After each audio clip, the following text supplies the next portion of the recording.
Good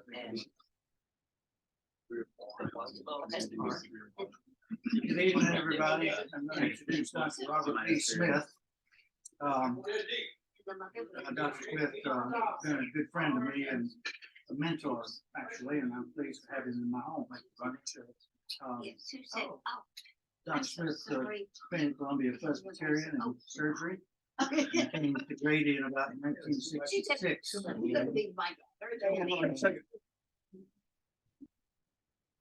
1966, and served there, and then. Is that better? Can you see the screen better if these two are off? Yeah, it's fine. Thank you. Or do you want your? I can't see the script.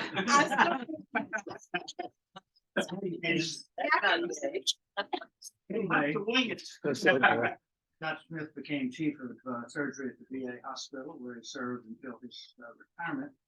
He also was associate chief of vascular at Emory until the retirement or the change in assignment of Dr. Garland Purdue. He stepped into the chief of the vascular service, where he served for many years. He also became chief medical officer of the hospital at Emory, and has been a good friend to many fellows who trained here. A couple of us are here tonight, and it gives me great pleasure to have Dr. Smith in my home. Bob? Thank you, Bill. I'm approaching the 90-year mark, and looking back over a career, I really loved it. I enjoyed the patients. I even tolerated the administrative committee meetings. But the thing that's most gratification to me at this stage is the 60 young people that we trained and the work they've done and continue to do all across the world. You know, we have premier vascular surgeon in Cairo, Egypt, is an Emory trained person. Yeah. I appreciate the invitation to give this talk in recognition of my good friend and longtime partner, Brother Tom. The topic that I was invited to talk about this evening is the birth and maturation of vascular surgery, with special emphasis on the seminal contribution of Dr. Arthur B. Voorhees, Jr., who was one of my attendings during my internship and residency at Columbia Presbyterian Medical Center in New York City. I need to begin by apologizing to some of you who already heard this information 30 years ago at my presidential address to the Southern Association for Vascular Surgery. But I believe it's worthy of being repeated to the current generation of practitioners in order for them to appreciate more fully the important groundwork that had to be performed to get our specialty underway. I was fortunate that my own professional career spanned almost the entire developmental period of modern vascular surgery since I graduated from medical school at Emory 66 years ago. Infrarenal aortic repair has become routine and the outcome highly successful during the current era, with expert anesthesia, superior instruments, reliable prostheses, intraoperative radiography if needed, and supreme critical care units. Most aortic procedures are performed expeditiously, and the patients recover uneventfully. Believe me, the early days were not so routine or predictable. Colleagues of my age can all well remember the courage perseverance, and even self-sacrifice necessary for both the surgeon and the patient to undertake aortic surgery in the 50s and 60s. It's that period of history to which I wish to focus your attention this evening. The genesis of modern vascular surgery goes back to the early years of the last century, when Alexis Carrel performed homographs and organ transplants on experimental animals, for which he received the Nobel Prize for Medicine in 1912. Jose Gallanes of Madrid performed the first successful replacement of a human artery in 1906, a venous autograft bridge and excised popliteal aneurysm. Aortic surgery, impossible to consider before that time, took a forward leap in 1923 when Rudolph Mattis of New Orleans performed successful ligation of the infrarenal aorta for leaking uretic aneurysm. In the decade before World War II, a variety of attempts were made to treat patients threatened by expanding aortic aneurysms. Such procedures as external wrapping of the sac, insertion of bridging rigid tubes of glass or plastic, proximal and distal ligation, and even wire packing of the sac to induce thrombosis. But ultimately, all of those attempts failed. Significant progress was made in 1948 when Robert Gross reported the first use of harvested preserved human homographs for treatment of coarctations of the aorta. In 1951, Charles Dubos of France treated an infrarenal aneurysm by insertion of an aortic homograph. Thereafter, enthusiasm for homographs swelled over the next few years, but then waned because of degeneration of the cadaver grafts over time, as well as the difficulty of harvesting and banking an assortment of grafts for availability to the operating room. It was exactly in that period that Art Vorhees made his crucial innovation to the foundation being laid in our specialty. Art, as he was known, was born in Moorestown, New Jersey in 1921. All of his schooling was at a traditional Quaker day school. He performed well academically and was an accomplished athlete, serving as captain of the soccer team, which of course was a sport that we'd never heard of down here in the South at that time. Attracted to the legacy of his boyhood idol, Thomas Jefferson, Art chose to attend the University of Virginia. There, he majored in biology as he was determined to pursue a career in medicine. Achieving honors in science, Art was selected after his junior year for acceptance into medical school as a participant in an accelerated program sponsored by the military services. In 1943, at the peak of World War II, he entered the College of Physicians and Surgeons of Columbia University. At about that same time, he had the good judgment to marry his high school sweetheart, Margaret, who happened to be a member of the Flexi Racer sled company family.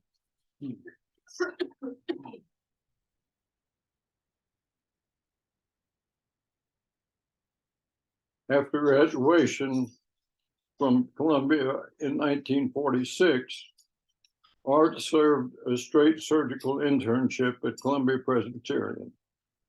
During that year, Arthur Blakemore, a famous portal hypertension surgeon at Presbyterian, observed in Art the potential for a promising career in surgical research, and he offered him a one-year research fellowship during the interim before he was to enter active military service. That year, 1947 to 48, marked the beginning of a long and productive relationship between Art and Dr. Blakemore. Under Blakemore's direction, Art was assigned the task of developing in the animal laboratory a mitral valve replacement fashioned from a segment of dog's inferior vena cava. Don't ask me how I could have done that without availability of heart lung machine. The procedure was technically demanding, requiring blind placement of silk support sutures to function as chordae tendineae for the implanted valve. In the spring of 1948, while performing an autopsy on one of the animals several months after implantation, Art observed that a silk suture bridging the ventricular cavity was covered with a glistening film of what appeared to be endocardium. In a moment of inspiration, subsequently described by Art as serendipitous, he speculated that a piece of cloth might react in a similar way.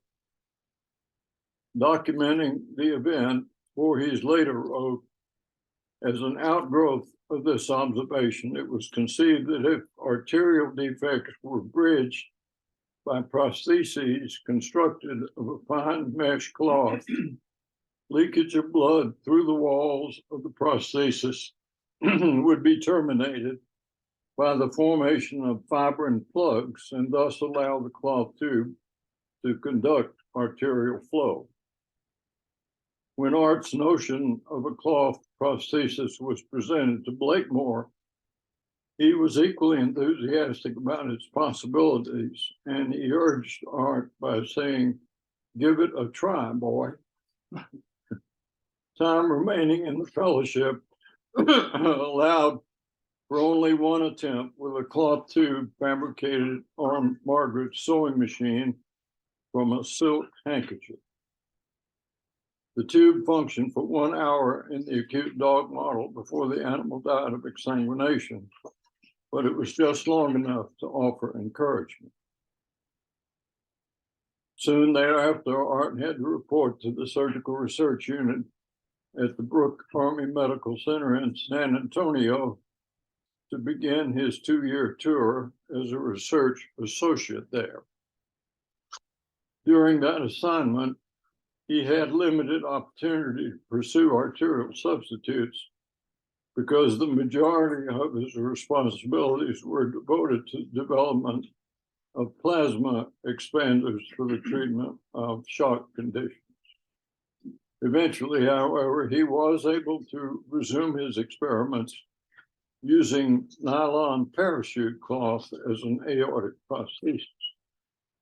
One of 6 dogs receiving implants survived for 1 month and had a patent graft at autopsy.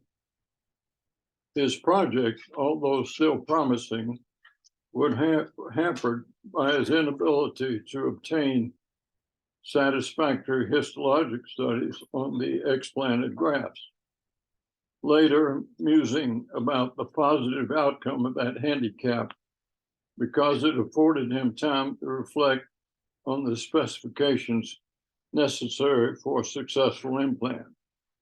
Art wrote about that. The cloth had to be strong, inert, stable, of the right porosity, supple, and easily traversed by a fine needle.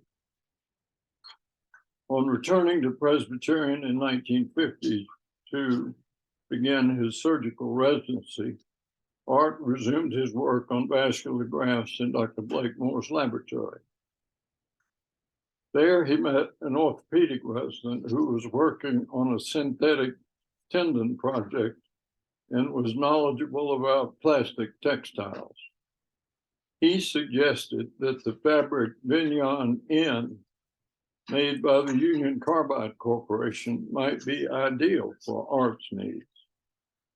Union Carbide donated its last bolt of Vignon N Spinnaker cloth to Art for his project, as Vignon had little commercial value because it was too inert to take a dye. Using the Vignon N, Art fashioned a variety of tubular prostheses on Margaret's sewing machine and implanted them into the abdominal aorta of dogs. The ends of the grafts were turned back, as you can see in this photo, French cuff style, to minimize fraying, and anastomoses were performed with continuous sutures. Art later wrote, "We were often hard-pressed to separate our technical ineptitude, the perversity of our handcrafted materials, and the variations of host response in analyzing end results." However, by the end of 1950, implants had been placed in 30 dogs, 3/4 of which survived until subsequent graft removal. Animals were sacrificed on a predetermined schedule, ranging from hours to months, and eventually up to 8 years. We have photo number 2, and this shows dog number 627A. That was one of them that was sacrificed at 8 years. And this is a photograph of the removed specimen at that time. At autopsy, animals with patent grafts had the luminal surface covered by a thin, transparent film that on microscopic examination consisted of multiple layers of flattened cells and collagen fibers, similar to the architecture of the normal aorta, with the notable absence of smooth muscle elements. By mid-1951, sufficient data had been collected to prepare an optimistic preliminary report for the New York Society for Cardiovascular Surgery, resulting in a classic article published in the Annals of Surgery in March 1952, titled "The Use of Tubes Constructed from Vignon Cloth in Bridging Arterial Defects." February 1953, when Art was a senior resident, marked the initiation of synthetic graft implants in humans at Presbyterian. He and Dr. Blakemore had been exploring a patient with a ruptured abdominal aortic aneurysm. After proximal control had been accomplished, Dr. Blakemore was dismayed to learn that there were no aortic homografts available. Art left the operating room, fashioned a bifurcated graft of Vignon, gave it to the nurse to be autoclaved, and returned to the operative field.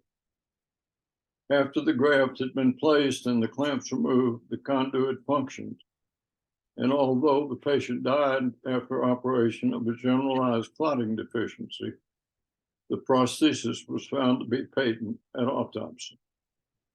Encouraged by that initial experience, several weeks later, the team electively inserted another Vignon graft in a patient with an intact aortic aneurysm, and that patient survived. During the ensuing 10 months, 16 additional aneurysms were treated with prostheses, and a remarkable 56% of the first 18 patients survived.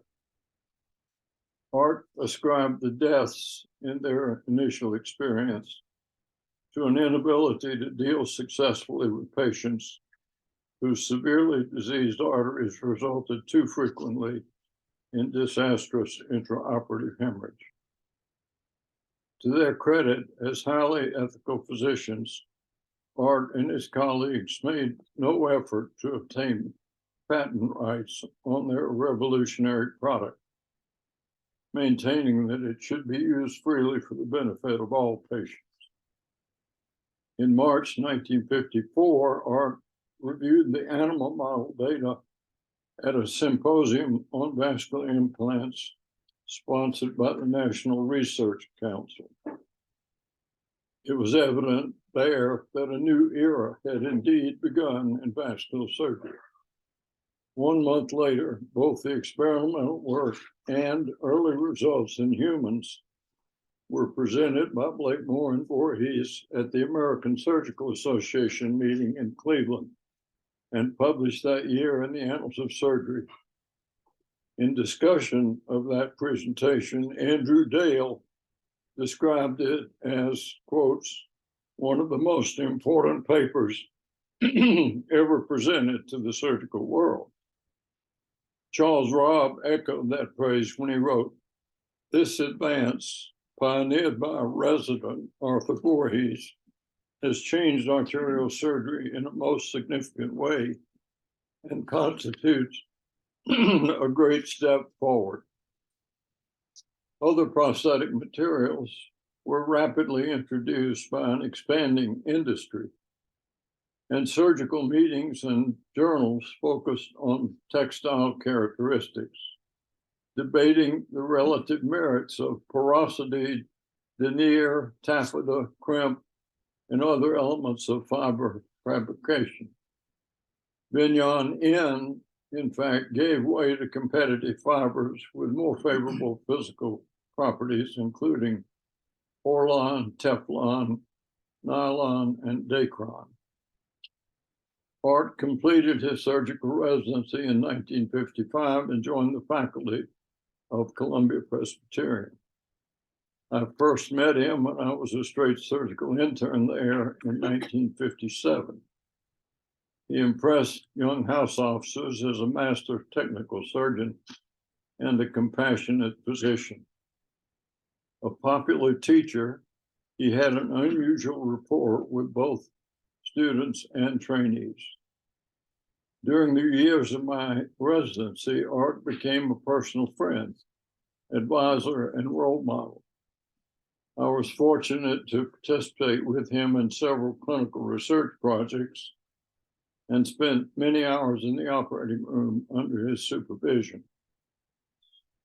Our friendship continued after I completed training and returned to Atlanta in 1966 to join the faculty at Emory. Let's have the next photo, please. And this is a picture of me with Art at his home in Piermont, New York, which was on the west bank of the Hudson,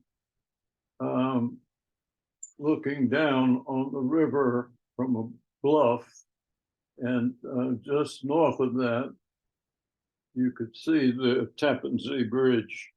Those of you who are familiar with that part of the geography of the Hudson. During his 28 years on the Columbia faculty, Art held important teaching, research, and administrative positions in the Department of Surgery. He rose to the rank of professor in 1970 and served as chief of the Vascular Surgery Service until 1983, when he had to retire from practice due to a chronic respiratory ailment. After his retirement, go to that final photo, if you will. He and Margaret moved to their retreat home in West Stockbridge, situated in the Berkshire Mountains of Western Massachusetts, where Flo and I were fortunate to visit them twice. West Stockbridge is adjacent to Lenox, where Tanglewood is located, and we had the opportunity to hear the Boston Symphony and perform in their outdoor stage area on one of our visits. He died at age 70 of a metastatic brain tumor from an unknown primary. The place of Art Vorhees in the history of medicine is secure. Keith Reemsma, chairman of the Department of Surgery at Columbia, in a presidential address to the American Association for Thoracic Surgery, credited Art as the one who discovered the secret that made vascular grafts possible. Looking back on his singular contribution, Art had conceded that the initial observation had been his, but unselfishly he acknowledged that the outcome had been the summation of the efforts of many. He inspired all future vascular surgeons with this challenge.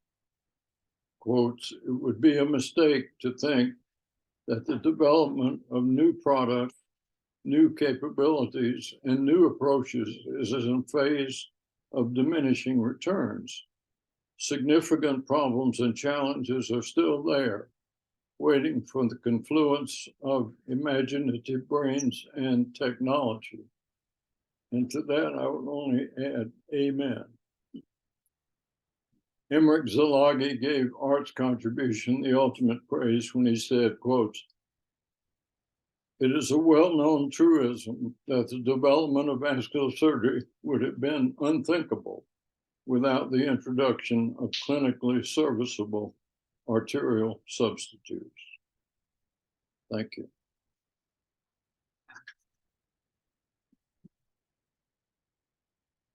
I'd like to make a couple of comments. This is the flexible flyer sled, which every child of my generation, our children, pass that around had. And this is what his wife was the heiress to the flexible flyer sled company. Bob, I followed Bob up the ladder at Columbia Presbyterian back in the day. And after I retired and came down to winter with our adult children in Atlanta, Bob invited me to, we kept up our friendship, and he invited me to come to your surgical conferences. I became friendly with the Dodsons and got good friends, three of all of us ever since. I had a very unique relationship with Dr. Voorhees because when I was a medical student, he took a liking to me. And one day I brought an elderly, very sad patient to the surgical clinic to be treated by him, and I was a medical student observing, if you will. The clinic nurse who sits behind me was there, and she was somewhat bewildered by the collegial atmosphere that Dr. Voorhees extended towards his medical student. And so when I asked her for her phone number, she reluctantly gave it to me, and we were married the next year. So I owe Dr. Voorhees, by his being so gracious to me, led her to having her phone number, and the rest is history. I'll add a comment or two. I think I have a lot of Bob Smith stories, probably some are not appropriate for tonight, but Maybe we ought to check that out. maybe some other time. But, the MGH, where I was in training, sent a couple of people down to Emory to try to sort out the Warren shunt, and came back with praise for the surgeon who had done the operation. Turns out it wasn't Dean Warren, it was a guy called Bob Smith. And I remember that one of my attendings saying he had just seen the best surgeon he'd ever seen operate. And it was Bob Smith doing a Warren shunt. So high praise from some of my teachers. The other comment I would have is that Bob I'll add this. So Bob is a great surgeon, but an even better individual, even better human being. I think that he's one of those rare people I would tell him I love him. And just was always calm, even in moments of great crisis.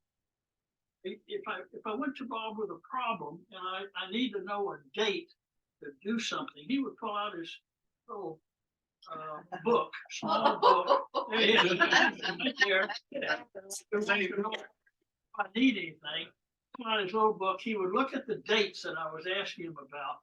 And if the date I asked him a question about was okay, he would write it down in the book. And I would go away knowing whatever it was I had asked for would be done because Bob had written it in his book. So I've taken that habit from you, not as good as you've been with it, but I borrowed that as well. So thank you very much.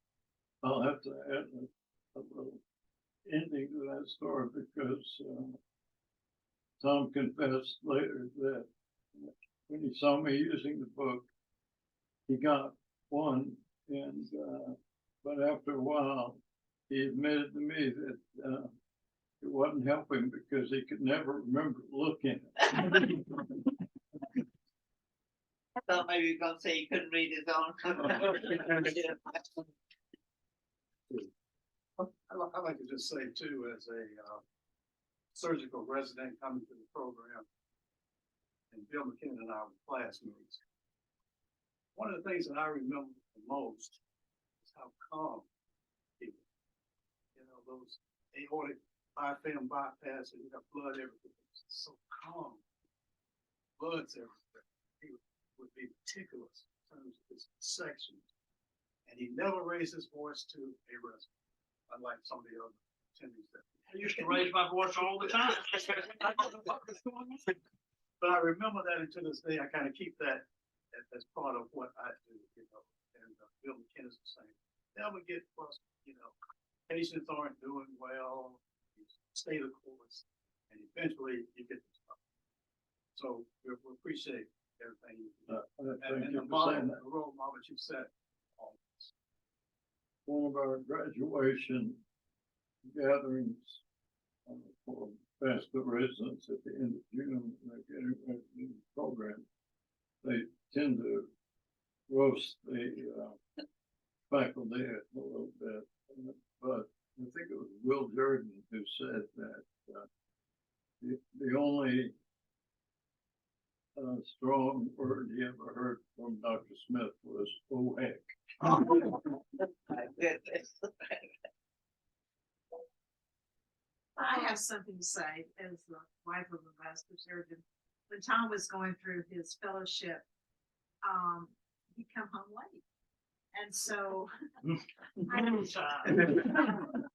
he said that Bob would go on rounds, he'd go see the patients, and he wouldn't just go in or stand at the door, how are you doing, and move on. He'd go in and he'd sit down. The patient would have the TV going and he'd be looking up there at the TV. And then they just calmly talk about this. And Tom said he did it with every patient. So getting home was late. Yeah, we would finish Emory rounds and Tom would think he was finished. And I would say, we need to go across to Eggleston.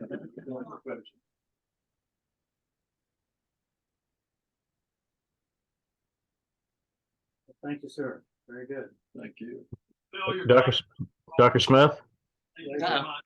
I think we have another online. Yeah, Dr. Smith, this is Dick Perry. I don't, can you hear me? Yes. We can hear you now. Okay, great. I was there a long time ago, and Dr. Smith always had that reputation of being the best surgeon anyone had ever seen. But my memory of him is really quite strong.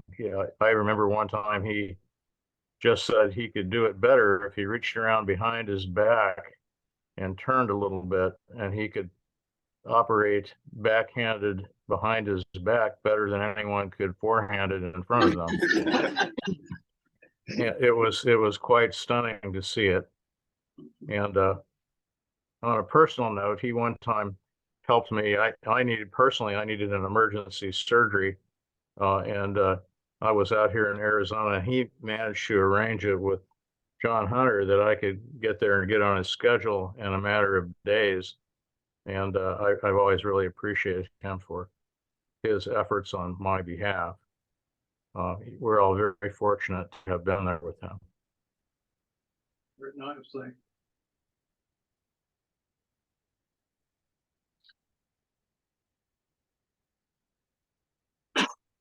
This is here. You should be fine. That's fine.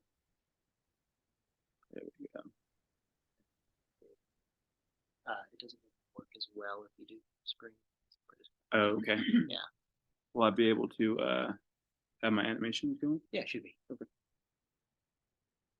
You should be able to. Let's go. You can, Do which one? I'm looking at it backwards. Do Yeah. what am I yeah, hitting? yeah. This with this? Yeah, just share screen first. And then Okay, let's. I can work it on what I'm doing here. Let's share.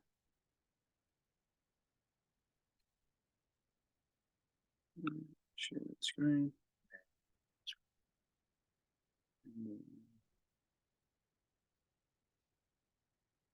Is that still sharing the screen? Yeah. Okay. And then you're saying that yeah, drop that. Okay.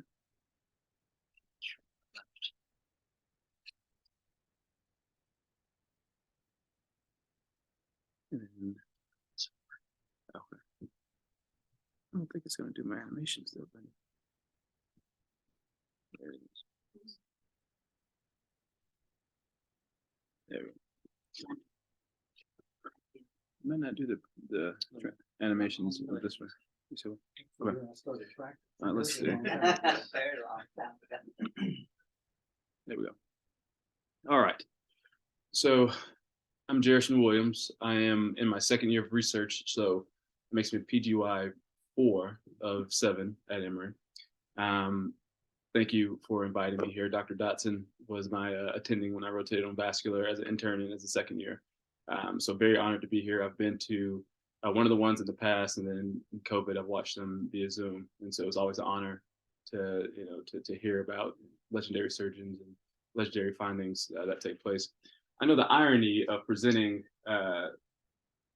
what I deem the quadruple threat surgeon to a room full of triple threat surgeons.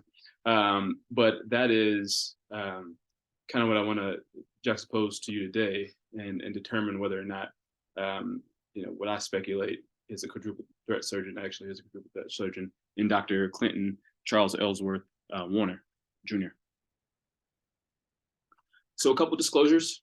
I'm a very proud Atlantan. I don't have #1 Braves fan as my Wi-Fi passcode, but I'm pretty close there. I went to Morehouse College. My father went to Morehouse College, and at Morehouse College, I was in a fraternity, Omega Psi Phi fraternity, which Dr. Warner shares all of these things with me, and as does Dr. Turner.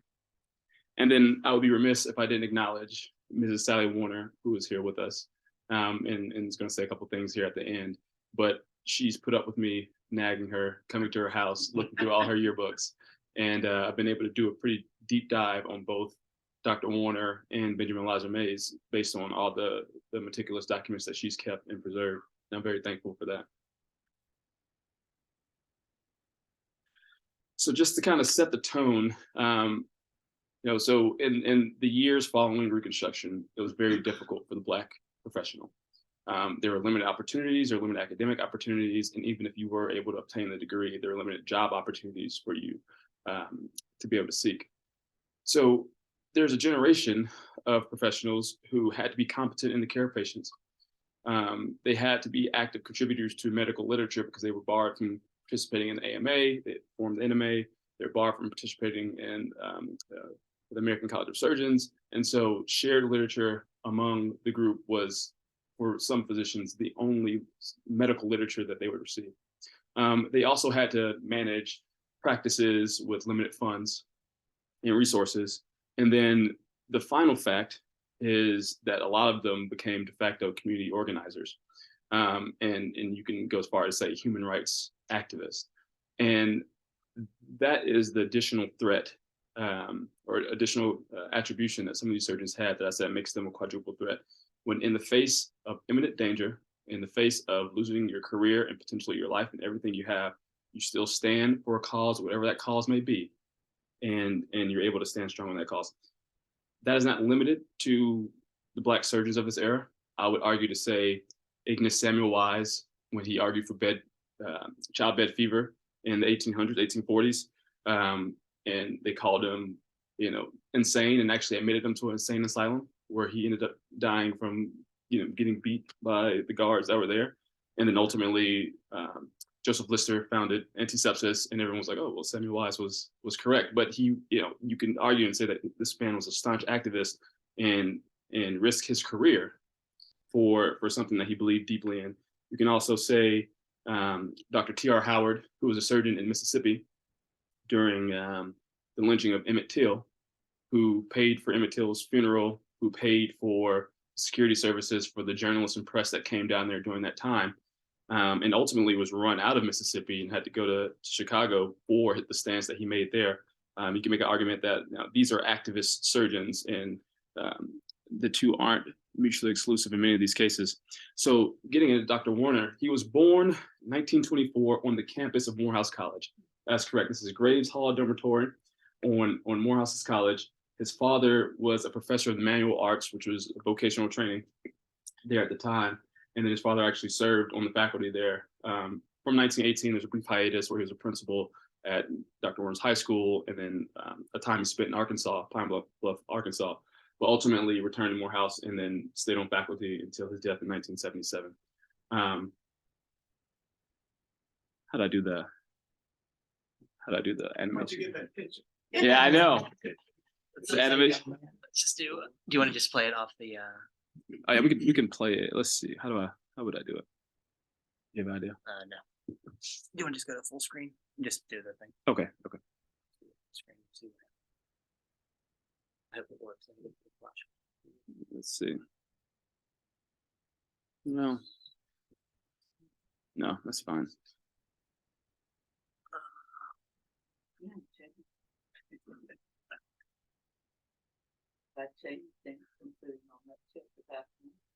So what we'll do is we'll just move some pictures to the side. So this is my Morehouse plug, because like I said, I'm a proud graduate of Morehouse College, proud second generation graduate of Morehouse College. So we'll move some of these things to the side. So initially, Morehouse was founded in Augusta, and it was Augusta Baptist Seminary, and then moved to Atlanta by Dr. John Hope, 1895 graduate of Brown University. And he ended up being the president of both Morehouse College and Atlanta University at the time, and then changed it to the name Morehouse after the secretary of the American Baptist Home Association, who's Lyman Morehouse. And so that this building here is one of the older buildings, and it's not the oldest building. North Hall that shares the campus, so the campus, AUC campus, shares the campus with Atlanta University. And North Hall on Atlanta University is where W.E. Du Bois wrote Souls of Black Folks and all those things there. And I think that building is from 1890s, and so it's one of the oldest buildings in Atlanta. And they've done their best to preserve some of those buildings with some support. And so we'll talk about some of the alum that have come from Morehouse College. So this man with the great mustache here is Asa Yancey, who was, of course, the first full professor on Emory's faculty. And then this is David Satcher, who was Surgeon General and the first 4-star admiral to get the distinction of Surgeon General, or became a 4-star admiral while he was Surgeon General. And then this is Hamilton E. Holmes, who attended Morehouse for a semester prior to integrating UGA and then integrating Emory, and then ultimately being on faculty as orthopedic surgeon at Grady for a period of time. And then this young man here, someone that we all recognize in the room, is Dr. Turner. And so this is Dr. Turner in 1968 as a biology major here, or as chemistry major, chemistry and biology.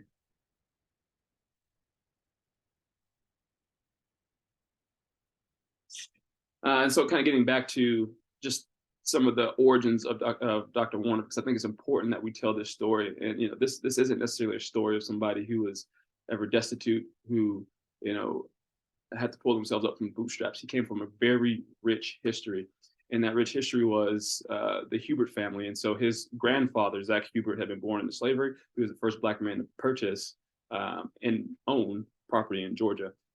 That is a book. It can be a story within itself, the trials and tribulations of the Hubert family. But all 12 of his kids graduated college.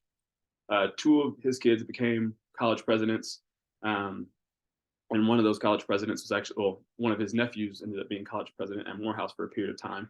And then Mrs. Mabel Warner, in her own right, was a prolific teacher and served as the secretary of Booker T. Washington's wife, Margaret Murray, who at the time was over the women's iteration of the NAACP. And so what's being hidden behind this picture, because I don't have the things, is this is Zach Hubert. And so this is Zach Hubert, and then this is thought to be That is the slave owner's son. slave owner's son, yes. Who taught Zach how to read and write. Yep. With the slave owner permission. Right. And so, like I said, that this can be a presentation within itself, with what he went through to even purchase the property in the first place. But for the sake of time, we'll kind of keep going. And so some of those formative years for Dr. Warner, very much so academic. So, he toured the labs of George Washington Carver, who we credit for a ton of discoveries with peanut butter and peanuts. Harlem Renaissance poets like Langston Hughes were regular dinner party guests. He was an athlete. He was classically trained in piano. Ended up graduating East Depot High in LaGrange, where his father was a principal, and then entered Morehouse College his freshman year. Says he remembers, he was pledging our fraternity at the time, but he remembers hearing the news of Pearl Harbor and knowing that his college time had been cut short. And so he ultimately went to deploy of the War Department and was drafted months later, and was there on the beaches of Normandy during D-Day. And he was in a combat battalion. So as far as his education, he returned to Morehouse in 1946, ultimately graduating and getting his degree from Meharry Medical College. Notably, Martin Luther King had entered Morehouse in 1944, graduated in 1948, and so there was some overlap there with Dr. King. Asa Yancey was a little bit older, and so there wasn't any overlap there, but I'm sure they were familiar at the time and definitely became familiar later on in life. As far as his surgical training, so he was among the first to do an internship at Chicago's Michael Reese Hospital, and would have stayed there, but an interaction he had on his obstetrics rotation, in which he wasn't able to see a patient because he was Black, ultimately led him to leave and go to Homer G. Phillips Hospital, which at the time was responsible for training over 30% of the Black physicians in practice at that time. And he was under Dr. William Sinkler, who was significant because he held professorship at both WashU. I believe there was a Koch Hospital in St. Louis at the time. I might be saying it incorrectly, but he was there for chest consults, so primarily focused on diseases of the chest, and actually had a couple societies for cancer research and such for diseases of the chest as well at the time. I think there's a good picture back here too that Ms. Warner may appreciate.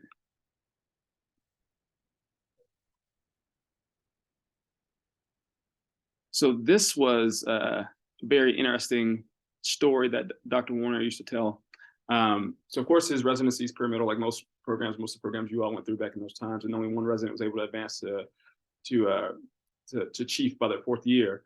And he got that way because he was very meticulous in what he did. He trusted in God and everyone else he checked. And so I've had chiefs tell me that in some type of iteration throughout residency. And so it's very funny that that's kind of been a thing. But when he sat for his boards, Doctors Michael DeBakey and Alton Oshner were his examiners. And so he tells a story of them walking him through a scenario where a patient has inflamed small bowel, and multiple segments of small bowel are inflamed, and he's resecting pieces of small bowel, to the point where this patient definitely has short gut. And he gets to a point where he says, well, I don't know what I do next because we've resected all the bowel. And they kind of just chuckled at him. Was like, yeah, that's kind of the point. There's nothing to do next for this patient.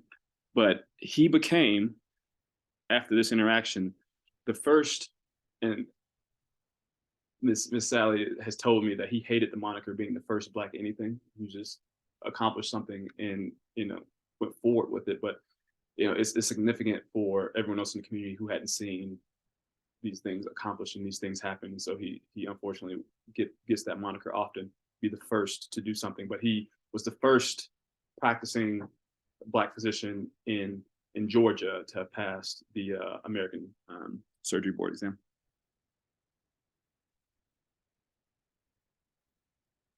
And so when he came back to Atlanta in 1957, he was assigned a post at Spelman College. At the time, McVicker Hospital was one of the few facilities that was able to treat Black patients. We'll kind of get into that a little bit later on.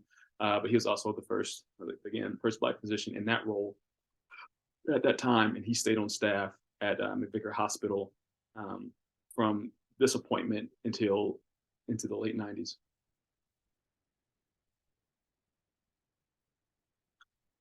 So he also opened a surgical practice building, which is seated right there in the West End.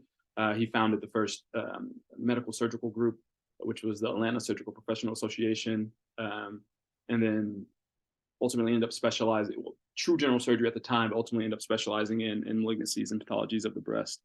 And so, I guess before I skip to that part, and so it's worth acknowledging that he had two main partners, James Densler, who is again first Black pediatric surgeon and practice here in Atlanta, and then Warner Meadows was his other partner, which they formed this association with.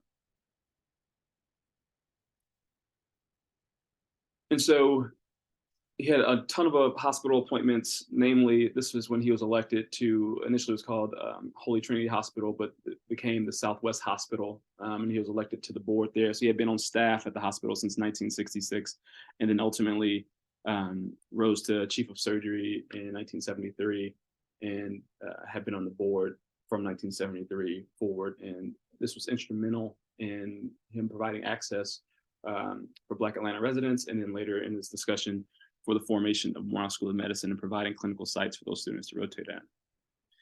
And so just making some of the cases for him being an academic. This is supposed to like pop up and look very impressive, but I have to move some things around. But with his busy practice, busy community practice, he still was a consistent contributor to the NMA Journal, which is the National Medical Association's journal, for surgical literature, case studies, and then they actually routinely performed some pretty advanced procedures. This procedure here that you can't see was actually a Kasai procedure performed in 1974 at the hospital, and James Densler was the lead surgeon there, but Dr. Warner and Dr. Mills also were scrubbing that case. And so, this was pretty popular in the news media when they were able to do that. And he also describes at the time performing a resection of infrarenal IVC. Right here. For a patient that presented with this peritonitis, and it was a very interesting case study, and something I was surprised was done at a community hospital, which shows the faith that he had in his staff there and in his own training. So then just a little story about, I guess why his dedication to the NMA was the way it was. And so of course he was board certified, but in order to become a fellow of the American College of Surgeons, he would need local surgeons to essentially vouch for him to be able to get admitted. That didn't happen, and so he would attend the ACS meeting as a guest and not necessarily as a guest and not necessarily as a registered member, and ending up meeting Loyal Davis, Dr. Loyal Davis of Chicago, and then he was acting president of the American College at the time. He arranged for a 3-panel interview, and it turned out that this 3-panel interview ended up being a interrogation about fee splitting, which was was known as quid pro quo for consults and such, and then ultimately was inducted into the American College of Surgeons in 1964. And so, a lot of his work kind of remained with the National Medical Association, the NMA, and they had this initiative that they called Project 75. And Project 75 was essentially a goal and a push to increase the number of Black students going into medicine, going into medical school. Because the data at the time was that about 3% of physicians were Black compared to 12% of the population. And then, of course, some of the contributions he made as far as in literature were espousing that point that numbers were actually declining, that there was no forward progress for Black students, despite there being some degree of social progress at that time. And then here comes the founding of Morehouse School of Medicine. So this was the first medical school founded for minorities in the 20th century. There's being Howard and Meharry, and they're both found in the 1800s. And so this is he there. And of course, he was head of the chair of the board of directors there. And then Vice President Bush at the time was there to dedicate the facility, and of course, pledged $2.6 million in federal funds to support the facility. So that kind of describes some of what he did in his practice, some of what he did in his academic career. And I think where it starts to get pretty interesting is, and all these things are kind of happening simultaneously, but where it starts to get kind of interesting is the degree of activism that took place while still having a very busy clinical career, while still being very busy in national societies. And so, of course, he had this office on Hunter Street, and he shared office space with Donald Lee Hollowell, who was a famed civil rights attorney, notable to Georgians because he helped integrate the University of Georgia, but he also was the person who filed suit for Grady Hospital, the integration of Grady Hospital, which we'll get to later. And it just so happens that the Atlanta branch of the NAACP also shared office space with Dr. Warner. And so they founded this newspaper here, the Atlanta Inquirer. At the time, the only Black newspaper in the city was the Atlanta Daily World, and they felt that there was a more conservative lean to the Atlanta Daily World. And because they had aligned themselves with a lot of members of the Atlanta student movement and with SNCC, the Student Nonviolent Committee, with SNCC, that they wanted something that was more progressive in their terms. And so some of the gentlemen we have here is, this is Julian Bond and Martin Luther King here. And then this is Jesse Hill. Who, okay, I'm sorry. Herman Russell. And I was supposed to have a picture of Jesse Hill. Oh, maybe he's back here. Okay. Hamilton E. Holmes, of course, is back there. And then Jesse Hill's back there. So I knew it was somewhere. And then, of course, Jesse Hill being notable for the street that Grady is on currently being named after him. And Dr. Warner served on the advisory board of that newspaper until the day that he passed. And so, what Dr. Warner meant to the student movement and to the civil rights movement in the 60s, he was the physician of the movement. And so this was a clipping from a newspaper article that Lonnie King had accused police and other folks of throwing acid on him. And so he went and was evaluated by the police and evaluated Grady, and they said that they didn't see any evidence of burns, and then came to Dr. Warner, who ultimately treated him and said that there was some sort of first degree and second degree burns on Mr. King. So he was responsible for making sure that these protesters were taken care of, both physically and with financing some of their bonds. And so some of the other stances that he made were, of course, protesting the racial barriers that were at Grady, and some of the arguments that he made were, so Grady had a 700 bed census at the time. At least this was in the article. We have 900 beds now, but at the time when the article was written, they said it had a 700 bed census, and the other hospitals in the city added up to 3,000 to 4,000 beds. And so the argument was, Grady, of course, was accessible to the Black population. So 16% of the total city beds were accessible to the Black population, who made up 33% of the population. And of course, 70% of Grady population was Black. So you had clearly not enough beds for the need that existed there.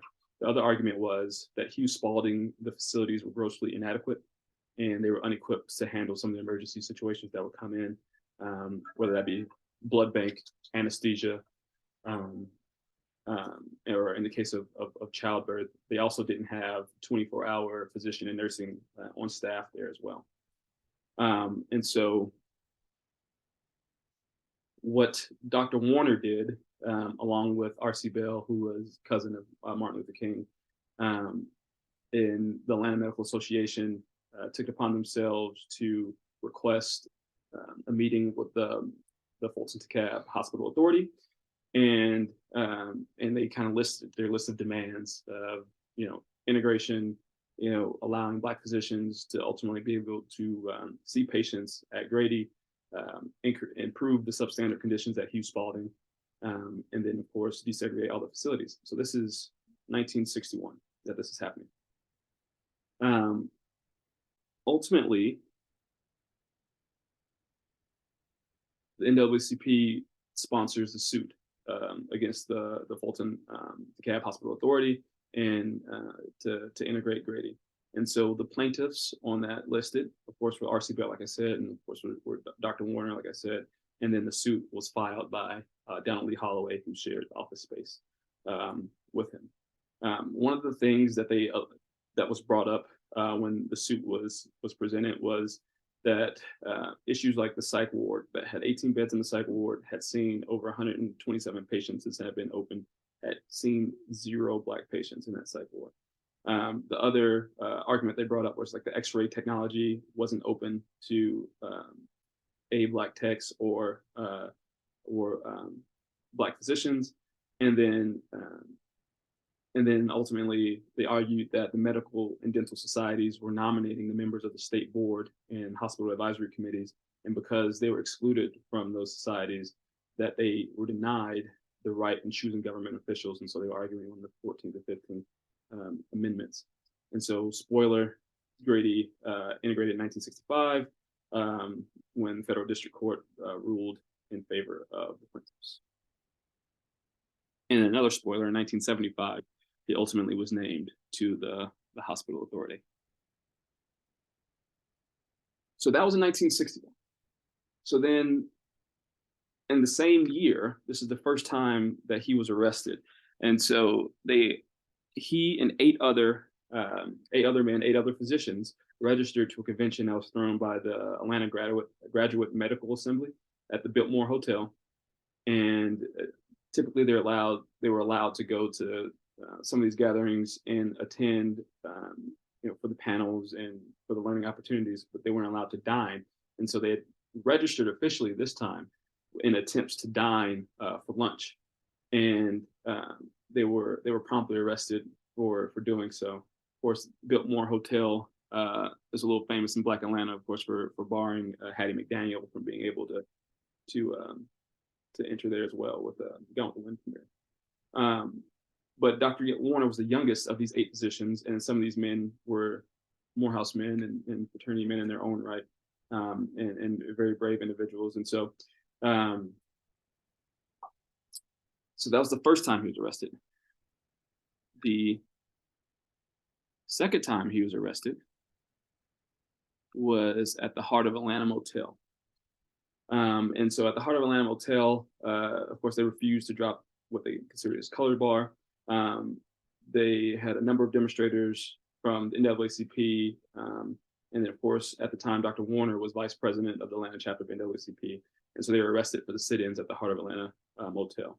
This is significant because this became a landmark Supreme Court case, which was Heart of Atlanta Motel versus the United States, which essentially forced private businesses to adhere to the Civil Rights Act, which prevented discrimination on race and religion and public accommodations.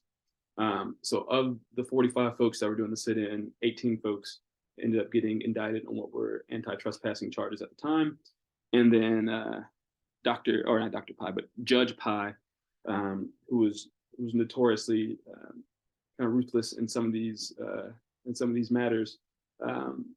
There's a ton of articles that talk about how he would increase the recommended bond. So initially, Dr. Warner's bond was $500, and that was what was recommended from the chief of police at the time, the DA, and it was increased to $3,000 after Dr. Pye had his bond hearing. But he also was able to provide bond for a number of students, and that's kind of what was his role in the Atlanta student movement. Another exceptionally interesting fact was something that was dubbed Atlanta's Berlin Wall, and I really wish I could show you these pictures the way I want you to.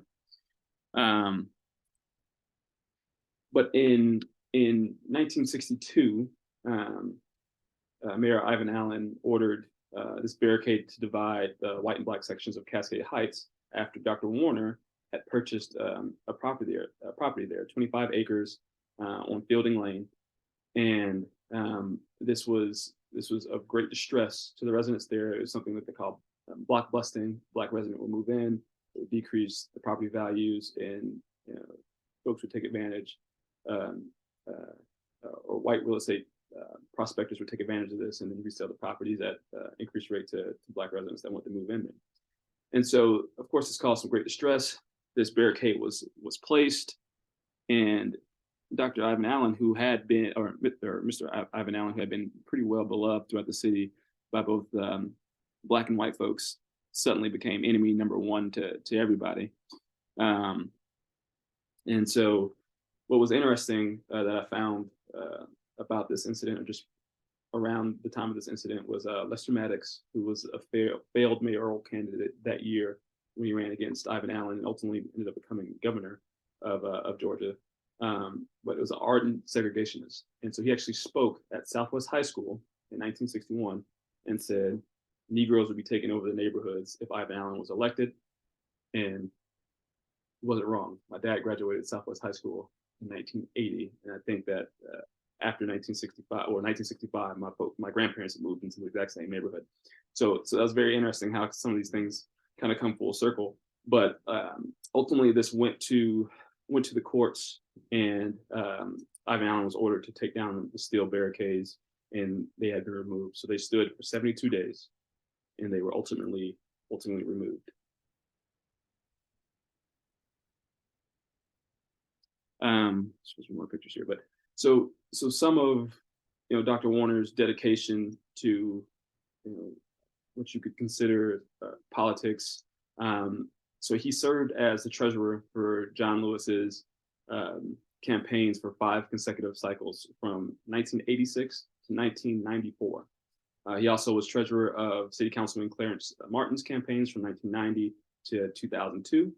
And then he was named honorary co-chairman of the medical support group of the Atlanta Committee for the Olympic Games.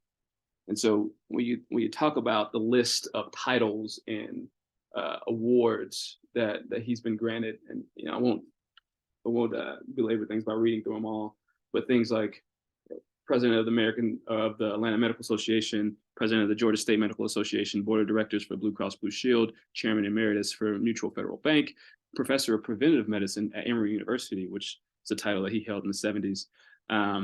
He sat on the National Board Examiners Committee. Of course, he was involved in NMA. He was chairman emeritus for the Department of Surgery at Morehouse School of Medicine, charter board member for the Sickle Cell Foundation of Georgia, chairman of the board of trustees for the Southwest Community Hospital, as we talked about before, chairman of the Hugh Spalding Committee, and of course on the board of trustees for the Fulton DeKalb Hospital Authority. So just a very storied career with lots of leadership, defined by leadership and courage, I would say. And so this is the case that I make to you. Dr. Warner ultimately transitioned in 2012, and he was eulogized on the campus of Morehouse College, which I was a student there at the time. And, like I said, his amazing wife, Mrs. Sally Warner, has done an amazing job preserving his legacy and has immortalized him, as well as Dr. Benjamin Elijah Mays, who's actually pictured here in this photo. And Dr. Mays is considered the godfather of the civil rights movement, the spiritual father of Martin Luther King, and had a direct impact on the lives of thousands and thousands and thousands of young students, male and female, black and white. And so Mrs. Warner actually served as his personal secretary, Dr. Mays' personal secretary, up until the day he also passed and transitioned. So I'd like to open the floor for any questions and any further discussions and any comments anyone may have. Can I say something? Yes. Some of you may know, or may not know, that I was born and raised. And you can't be more Atlantic than that. And when I talk about Atlanta, I talk about the progress that we made and been able to do over the years.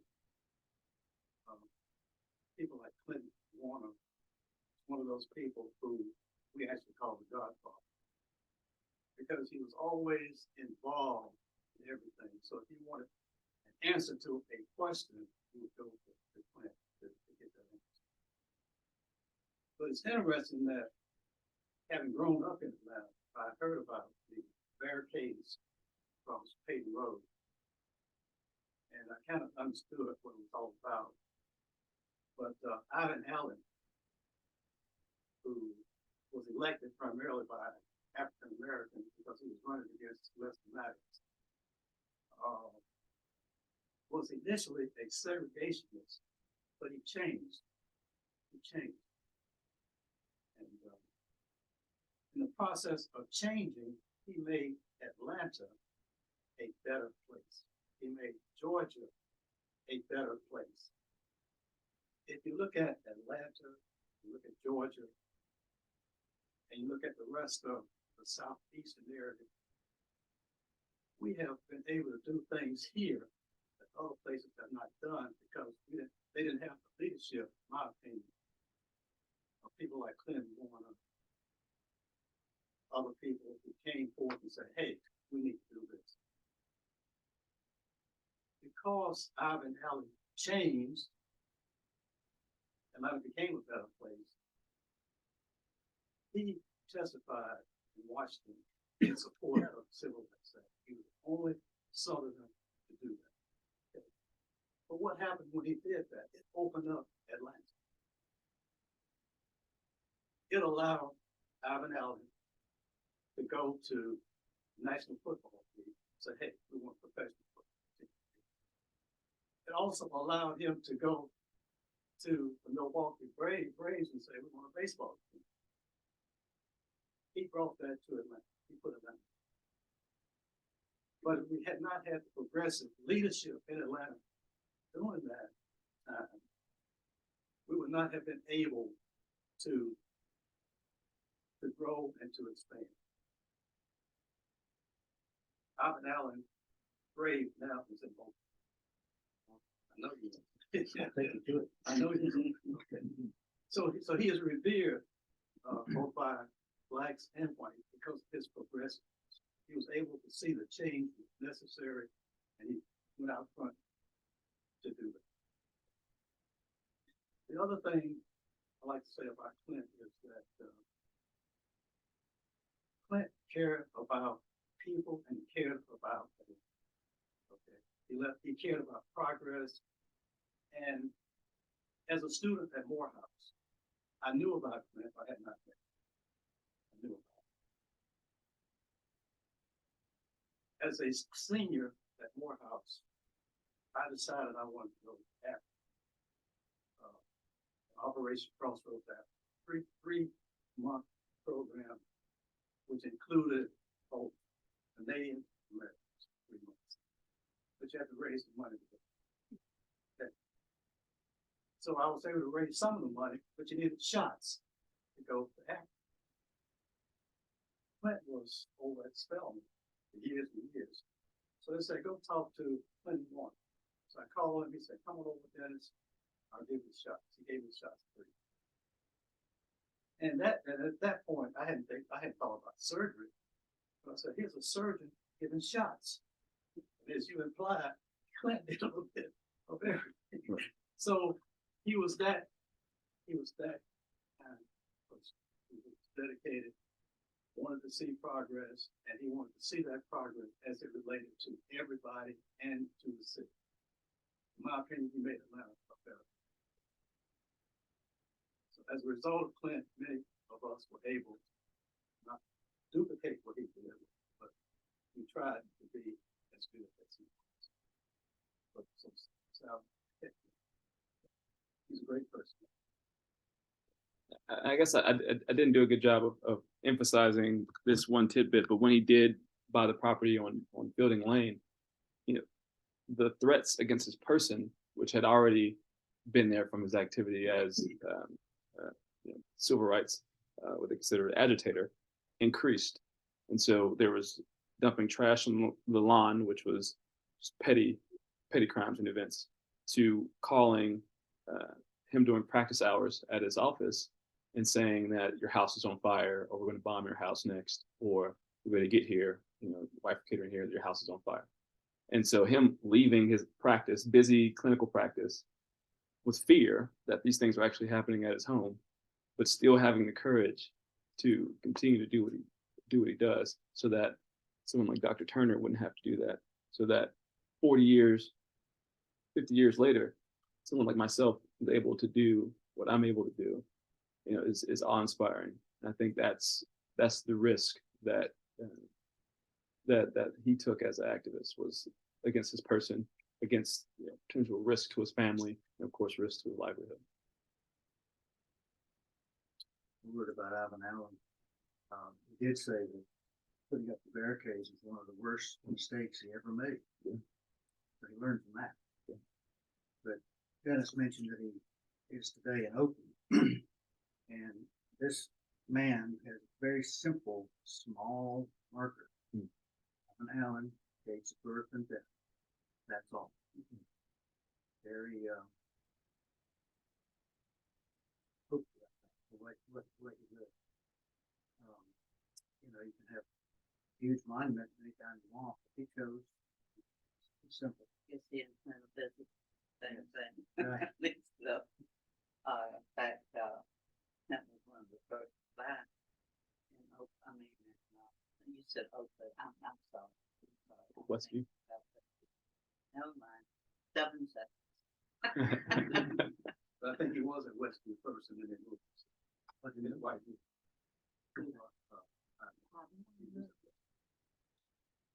Learn something today. Jeroson, great presentation. Hamilton Holmes was the first Mayo student that integrated Georgia. Yes. Remind me of the woman whose name is hyphenated, who was Yep. the first teacher. Charlene Hunter Gaunt. Right.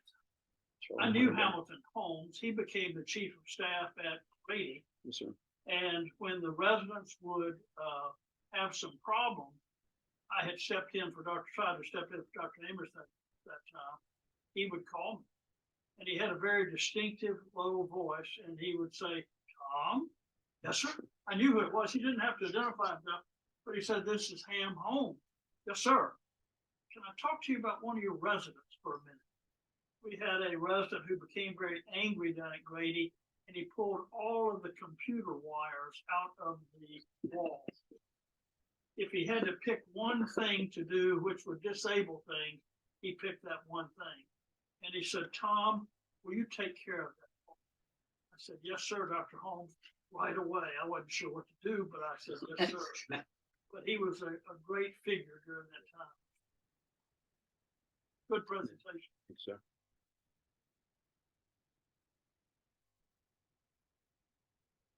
I was chief of surgery at the VA quite a number of years, and Hamilton was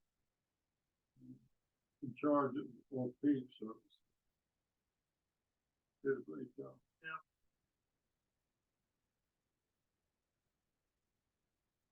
Mrs. Warner, would you like to say anything? Or you can tell you guys a story if you want to. Well, like you said, he wasn't scared of anything. Yeah.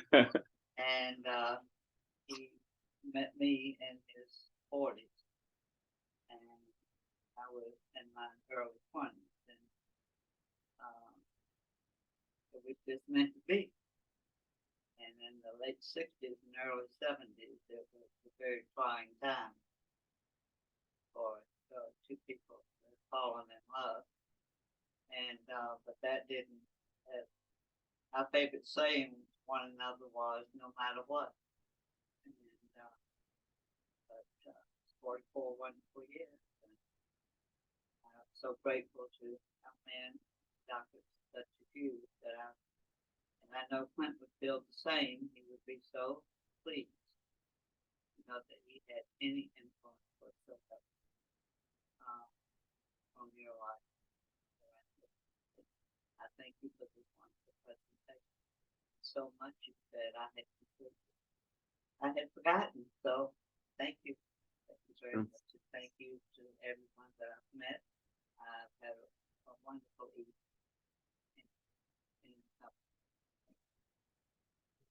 Thank you, sir. Well, thank you. Do anything. Shall we? Just stop the recording. I was grading. You know how it is. Yep.